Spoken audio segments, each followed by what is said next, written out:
On behalf of Akuno Senko for Bay, you know what I'm saying? Jay, where you at? We trying to help our people elevate. Hope. HOPE. We giving them hope. We doing what we gotta do, you know. Every day, one step at a time, man. We gonna make it happen. Helping our people elevate. Yeah. Sometimes I practice focus, thought, and meditate. I'm trying to come with other ways to help our people elevate and seeking knowledge, make me levitate. The lifted mental state is what results from how we orchestrate. This for the family's sake. Let's self-reflect and self-evaluate. And every day, make sure the steps you take, you calculate. Receive a master's fate. I know I can't exist without the hate, but that's okay. I balance that with higher self today. Success is on this way, and after that, my flesh can pass away.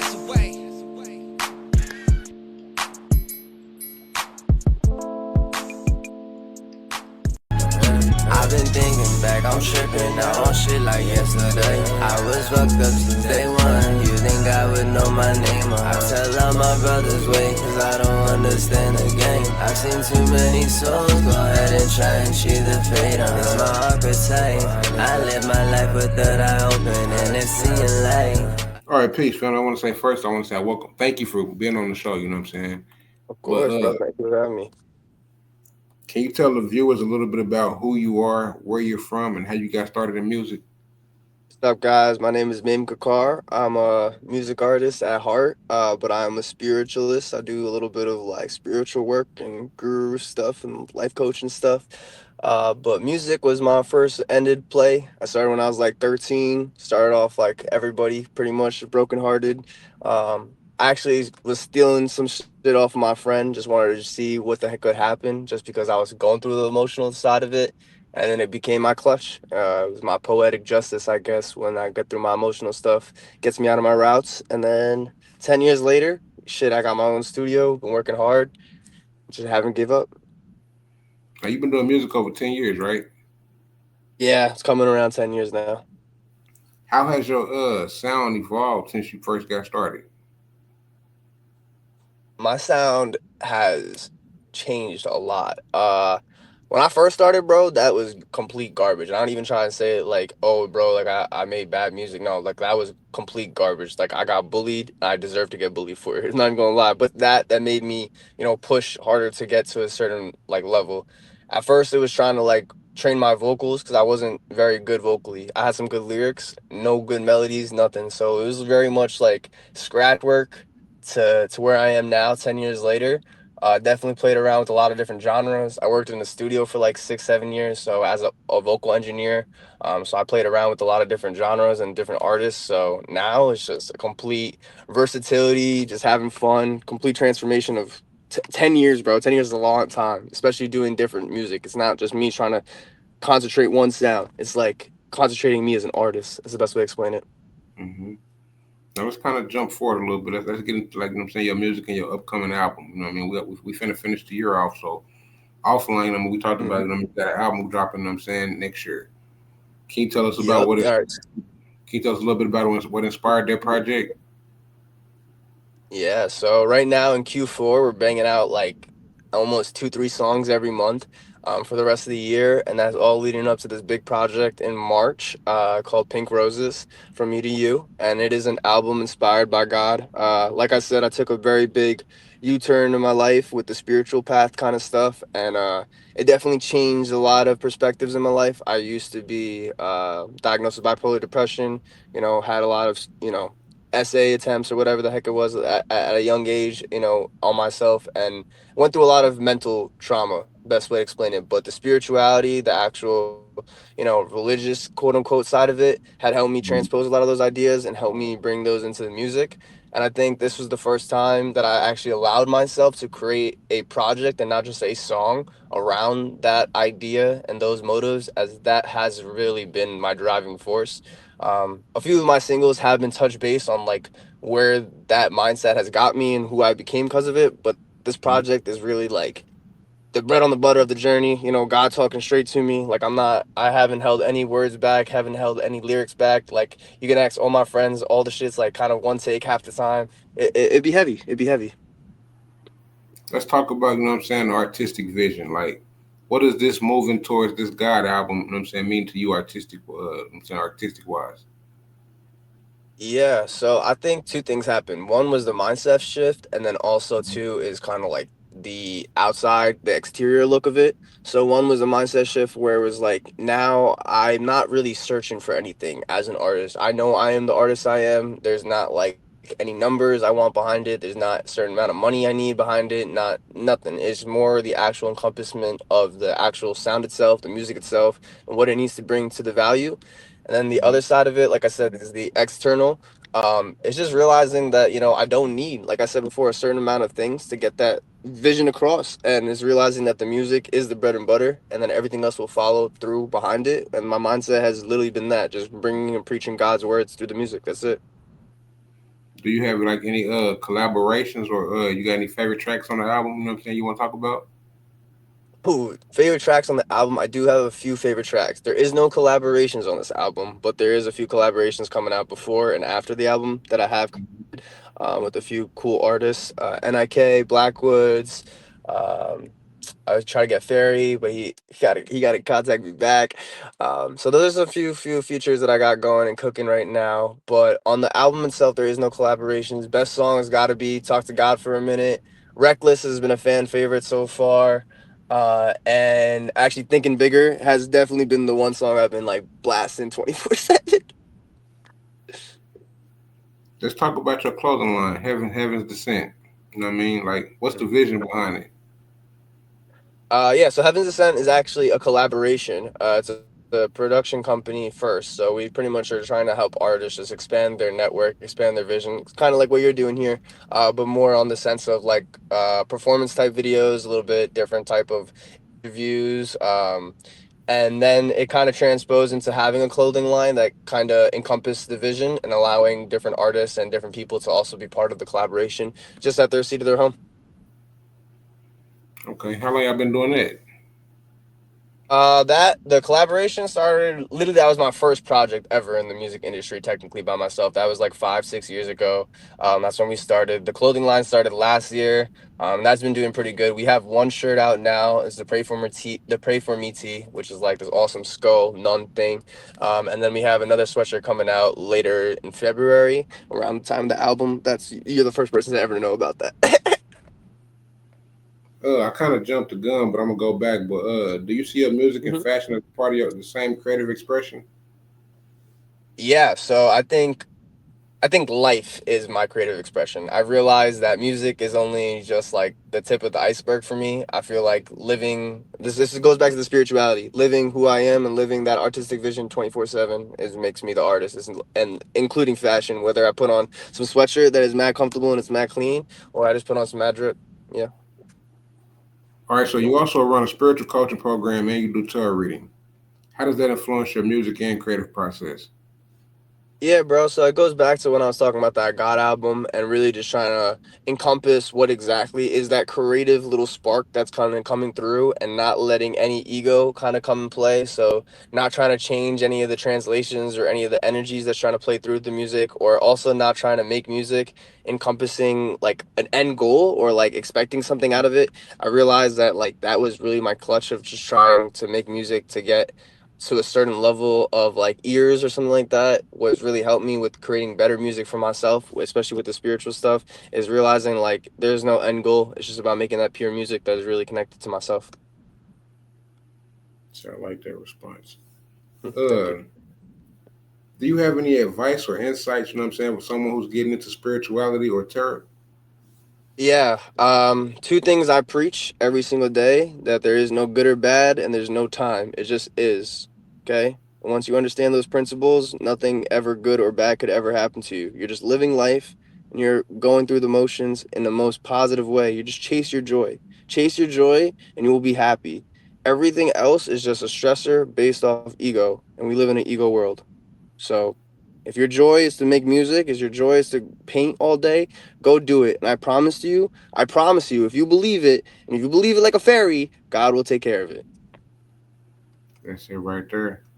Uh, no, tell. I mean, like, all right, this I didn't have this in the script, but I'm gonna ask this. Like, what's Yeah. some good advice that you give to people? You know what I mean? So if someone was to come to you right now and say, "Hey, man, I'm going through something," you know what I mean? Like, what would you say to a person? You're going through something. Remember, it's only a moment. It's only a moment that you're going through something. And that moment, you could also realize and decide whether you want to endure this moment, so continue on this path, or to step back and make the decision to move on to a different path. That's what a moment is. It is your opportunity to become aware of what's happening, and your decision after that is your free will in that case. So it's not a bad day, it's a bad moment, and it's how you react going forward. And I'll be here to support you if you need. Do you do you incorporate spiritual or energy work, you know what I'm saying, into how you write and perform? Hell yeah, hell yeah. Not even say hell like that, but yes, for sure, man. I definitely will say I consider myself a channeler when I make music. I don't write as much anymore. It's more just off the dome, see what comes up out, and figuring that out. And then there's rituals, I guess, if you want to put it to an extent, for before I go into the studio, before I want to perform, especially with the content creation too. It's a big thing with being inspired on trying to make different types of content, because honestly, bro, it's burning. It's a big burnout. I only want to create music, and content is a big part of it right now. What's and you're right, you know what I mean, content is a big part, but what's one lesson from your spiritual work, you know what I mean, that you think people really need right now? One lesson. I will say, go back to that there's no good or bad, and there's no time, because those are two things that were like built in structures that were made to build the world. And the whole point of spirituality is realizing that the world around you is a built system, and you have your own system. And I guess the biggest advice I could ever give in spirituality, and ever give ever with energy work, is do not listen to people with open-hearted faith, because of one reason. My biological body is a different astrological, magical energy body. So my chemicals, my recipe is different than everybody else's. So if I try to do a spell, it's not going to work the same way you do that spell, because we are literally two different people. So no matter what someone tells you, it says this is a blanket way to get this, it's not going to work because you were different. See, I kind of want to go back. I kind of want to go back to the album. I kind of want to go back to the album you got Yeah. coming up next year. Um, what kind of sound or themes can listeners expect from this project? Yeah. I've been actually struggling to try and get a handle of where I would say this sound is. Hmm. I would say it's a very mix between like a Black Boy Max beat selection, with a little bit of a cinematic kind of feel to it. And it's very has a little bit of ties of like old Trippy Red and Sofago type of like melodies and rush and energy kind of work with it. Um, I think it also kind of gives off this little bit of a laid back energy that you can kind of see in. It's really funny to say this, but Kodak Black, the way that it kind of just like rolls off the tongue with the song sometimes, but it is very melodic at points too. So there is it's a very dynamic album. I would like to say it as a mainstream underground album. It's very much an underground sounding album, but when you hear my voice and the way I partake on it, it is very much a mainstream version of the underground. How do you want the people to feel when they hear this album? Inspired, faithful, blessed, grateful, generous, unconditional love, empathy. The real object of this album is to make people understand the reason that I called it Pink Roses. Pink Roses is all about unconditional love, faith, and devotion to who you are in personal conquest. So it's literally trying to get people to inspire themselves to go take on whatever they need to do in life, and realize that they are the power tool, to the key to any door that they need to open. Now, this is a two question, I guess. But Hmm. who was some artists that inspired you? You know what I'm saying, your style, and then who are some artists that you listen to today? You know what I'm saying, like, or that you listen to growing up? Yeah. Listen, man, I'll be very honest with you. I think between a young age, having a very brand, a lot of people give me different types of music. Or my dad was into alternative rock. My grandma was giving me Indian music. My uncles was giving me a different type of Indian music. My mom was giving me Biggie Smalls.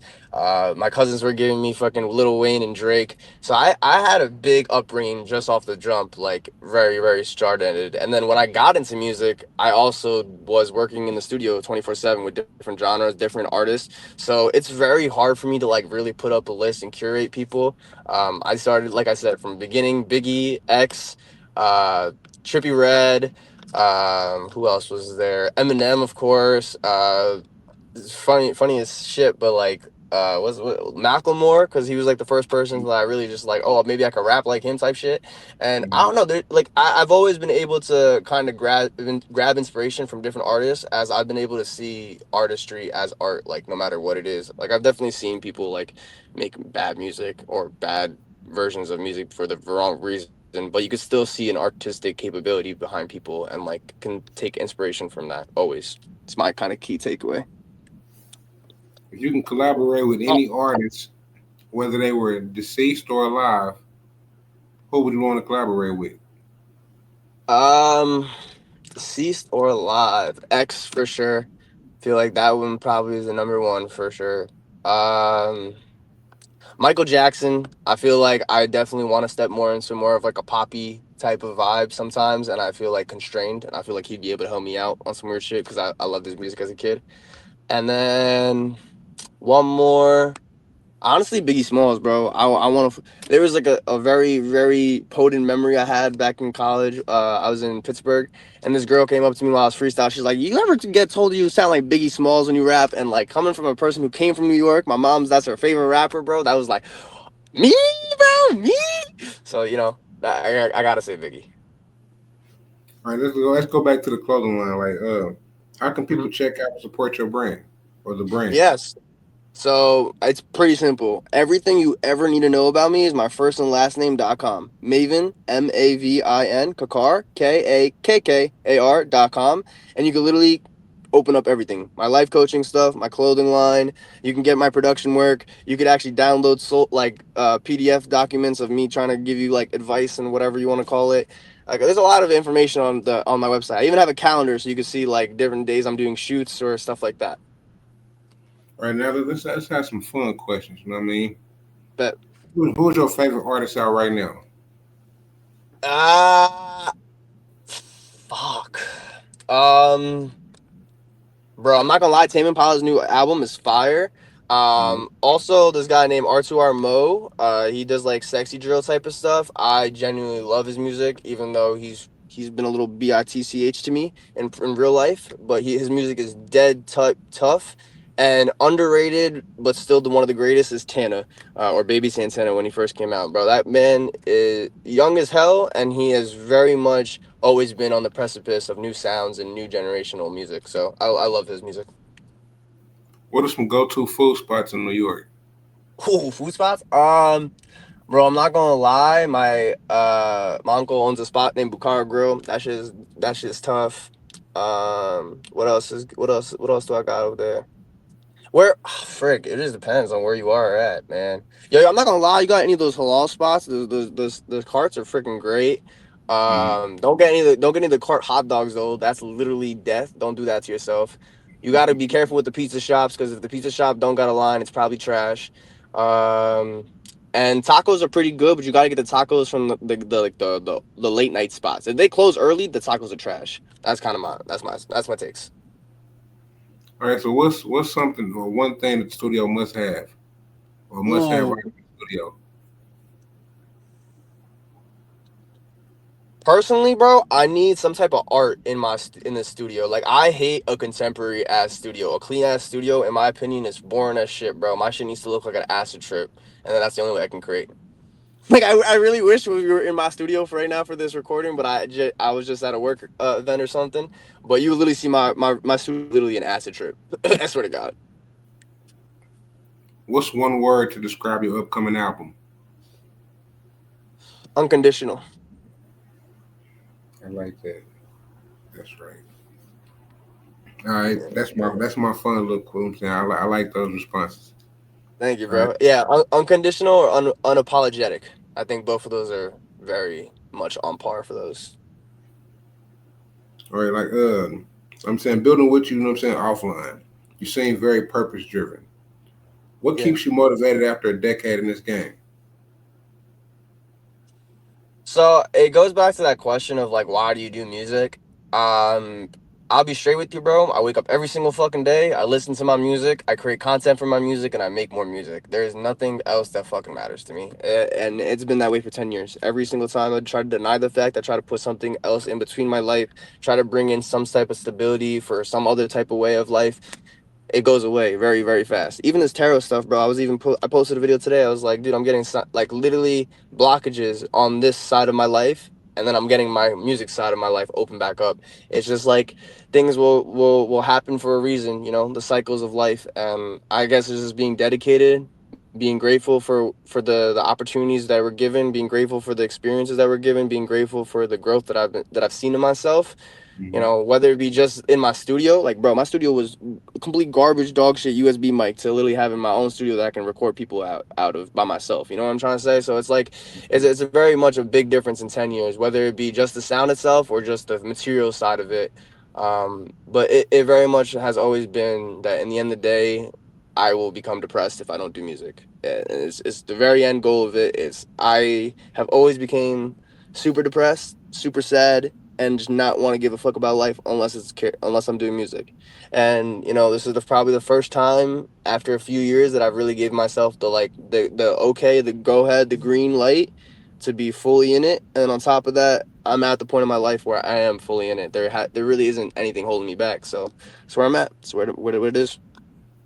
It's like Mims, music is my savior. Yeah. Yeah, bro. I Uh, literally have a tattoo. I have a tattoo right here. My dad was an open heart patient, right? So the mhm. heart line is a big thing. So my first tattoo ever is this music is the heart line, but the music staff, and underneath it says only music can save me. My dad was literally open heart patient, 5 years old, bro. So like that shit, that's it. It's my only savior. Yeah. And man, of course I didn't know that. When I heard stuff like that, it's deep. You know what I mean? Yeah, yeah. What do you think separates an artist from someone who just makes music? What I just said. What is your reason for making music? And I literally was thinking about this before we were like earlier today. I was thinking about this, like how this whole interview is gonna go on. I was waiting for this question because it's always the question like, why do you make music? And you when you hear other people's art or like the other people's answers, and you know what? I just couldn't care for it. It just seems like there's a reason for it that isn't the reason. What is the reason? Is that I love to make music. That's it, bro. That's the only. That's it. If you're an artist, you love to make art. You love to be you. There's no other fucking reason for it. There's no. I don't want money. I don't want bitches. I don't want anything else except to make the art. That's it. Hmm. That's the whole reason of this podcast. Because I mean, I'm not. I can get on here and share bull crap all day. You know what I mean? The negativity all day, the violence. All you know what I mean. But Yeah. I don't have no intent. I'm not here to exploit people. You know what I mean? I'm not here Yeah. to Literally. show the negative side, but I want to show that there's talent across the world. That everybody has a story. Bless you, You know. bro. I appreciate you. Od. Uh, if you can give advice to your younger self, what I'm saying when you first started making music, what would it be? Don't be so hell bound about certain things. Like I felt even now I could get really in my head about support or having certain numbers or whatever it is. I think that's just like the biggest thing that I would tell myself not to worry about. Just keep caring about, like I said before, the gratitude part. What are you grateful for? The grateful and the growth, the experiences, the like what you actually got to do in this field. That's what I would tell myself. That's right. Let's talk future. You know what I mean? Looking ahead. Where do you Mm-hmm. see yourself and the brand by the time you know what I'm saying the album drops? Or we can say yeah, 5 years from now. Oh well, the album's dropping this March. 5 years from now, shit, man. I'd probably be touring. I'd probably be doing some seminars about some spirituality, mentality stuff. I think that's always gonna be a big thing for me. I've always seen myself as being a person who wants to be on stage, not only for music, but talking out loud and telling people like there's another way of life. There's not just the hard end of the stick, not just work hard, play hard type shit. There's Hmm. life. There's life to be actually had. There's moments to enjoy. So I do see myself doing the seminars. I see myself making music, collaborating. I want to collaborate a lot. I'm gonna see myself making a few movies. I got some scripts written up. There's a lot of creative shit. A lot of creative shit. Do you? Well, you pretty much see that spiritual stuff. I know this legit because this just came out of my head. Well, I had already written down, but I didn't send this to you. But I was going to ask you, do you plan on doing tours and hosting events that blend music and spirituality together? And you Yep. pretty much just said that. Yep. Yep. You know, Yep. Yep. Yep. We're curating. It's a step-by-step process between the collaboration coming together with the artist side. I have a lot of stuff happening on the spiritual side. I think the world is also going through a big change right now too. So as the world changes, that development of both of those worlds coming together will seem a lot more natural, I think. how do you want to influence it? Just by being me. I don't give. I don't care. I don't care. Listen, that's the truth of it. If I cared enough about my status, part of it, I wouldn't be here. I don't care. I just want to be me. I just want to enjoy what I'm doing. If someone needs something, I'm there. Like you said, ask. If someone needs advice, I get the advice. Otherwise, I'm just being me. I'm just enjoying life. You know what I mean? Mhm. When people look back at Mavin, you know what I'm saying, years from now, what do you Mm. want your legacy to be? Transformation, rebirth, evolution, prophecy, legacy. All right, them Yeah. answers is spot on. I like that. Like, Uh, Before we wrap up, you know what I'm saying, let the people know, you know what I mean, where they can follow you, stream your music, and support, you know what I'm saying, what you got going on. yeah, like I said before, MavinKakkar.com or Mavin Kakkar on all platforms. MavinKakkar. First and last name. It's my government too, so don't get it messed up. You got any messages But that you want to give to your? Oh, go ahead. My bad. oh yeah, I can definitely give a message. I would. Oh yeah, definitely check out that album, bro. Like that album is gonna be the most different album in the world. Like I promise to God, it is not an album you would consider a God album because I do not take a typical approach to the God album. Mhm. uh, but it is a God album for the souls that are ready to become who they want to be. And for the message to the people, my last thing is enjoy life, dude. It's not worth it. Everything that's giving you a little bit of a headache is just not worth it, man. Just take a breath, go take a drink of water. If you want to get back to it, get back to it. If not, like I said, it's a decision that you can make. Just walk away. Like I said, I want to say I thank you. You know what I'm saying? This has been powerful words from Mavin Kakkar, an Thank you, artist, man. spiritual coach, and visionary. Y'all make sure y'all tap in with his music, his brand, Heaven's Descent, and stay tuned for his album coming soon. This is the Hope helping our people elevate. And until next time, peace and love, and elevation.